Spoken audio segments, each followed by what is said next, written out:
अस्सलाम वालेकुम जनाब, कैसे हैं आप सब। उम्मीद है हमेशा की तरह ठीक ठाक होंगे। आज हम बनाएंगे बहुत ही मज़ेदार गाजर का हलवा। चलिए बनाना शुरू करते हैं। जनाब यहाँ क्या करना है, मैंने यहाँ ली है 3 किलो गाजरें, जिन्हें मैंने अच्छे से धोने के बाद साफ़ किया। साफ़ करने के बाद इसे ग्रेट कर लिया। उसके साथ हम इसमें शामिल करेंगे 1 किलो दूध, और मैंने लिया है 1 पाव खोया, आधा किलो चीनी जिसे मैंने बारीक पीस लिया था, आधा किलो देसी घी।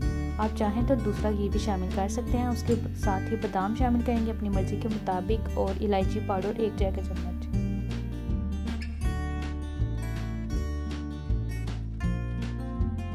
अब गाजरों को उस वक्त तक पकाएंगे जब तक इनका पानी खुश्क हो जाए। तो मैं इसे दरमियानी आंच पे पकने के लिए रख दूंगी। तकरीबन 25 से 30 मिनट हो चुके हैं और पानी जो है वो काफ़ी हद तक खुश्क हो चुका है। अब मैं इसमें शामिल कर दूंगी दूध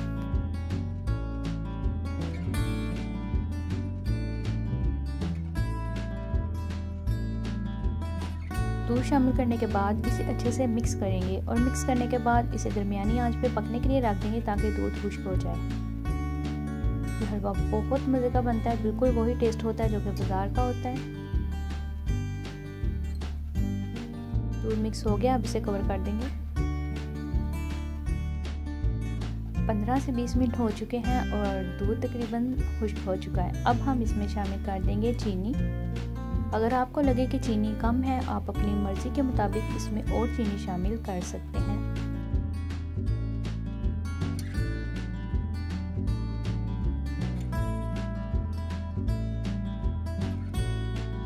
अब हम इसमें शामिल करेंगे 1 चाय का चम्मच इलायची पाउडर, और इसे हमें तब तक पकाना है जब तक इसका पानी खुश्क हो जाए। अभी इसमें घी या खोया वगैरह नहीं शामिल करेंगे। जब बिल्कुल पानी खुश्क हो जाएगा तब इसमें घी और खोया शामिल करेंगे। सारा दूध और पानी वगैरह खुश्क हो चुका है। अब हम इसमें शामिल कर देंगे खोया। खोया हमने अपनी मर्ज़ी के मुताबिक ज़्यादा या कम जितना डालना चाहें उतना डालेंगे। उसके साथ हम इसमें देसी घी शामिल करेंगे, बादाम डालेंगे जितने हम डालना चाहते हैं।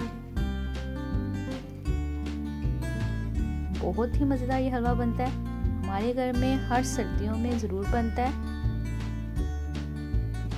इसका टेस्ट बिल्कुल बाजार की तरह होता है। हमें तो खाने का बहुत मज़ा आता है, यकीनन आपको भी आएगा जब आप ट्राई करेंगे। तो आप इसको ट्राई ज़रूर करिएगा।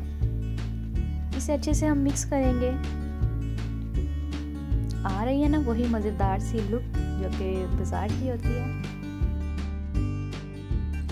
अच्छा, तो अब हम इसे अच्छे से मिक्स करेंगे। मिक्स करने के बाद इसको पकाएंगे, और किसी भी चीज़ के पकने की निशानी ये होती है कि वो साइडें छोड़ दे। तो इसी तरह जब हलवा भी साइडें छोड़ना शुरू हो जाएगा तो इसका मतलब है ये तैयार हो गया है। अब जनाब ये मत पूछिएगा कि हलवे की साइडें कौन सी होती हैं, समझ तो आपको आ गई होगी। जी, हलवा तो बिल्कुल तैयार हो चुका है और माशाल्लाह देखने में बहुत ही खूबसूरत लग रहा है, बिल्कुल बाजार की तरह, बहुत ही दंदानेदार और मज़ेदार। अच्छा, तो जनाब हलवा तैयार हो चुका है। अब मैं इसे क्या करूँगी, अब मैं इसे डिश आउट करूँगी। 1 कप बनाऊँगी चाय का और इसे इंजॉय करूँगी। आपको भी पसंद आए तो आपने भी ट्राई ज़रूर करना है, और अपना बहुत सा ख्याल रखना है। दुआ में याद रखिएगा। अल्लाह हाफिज़।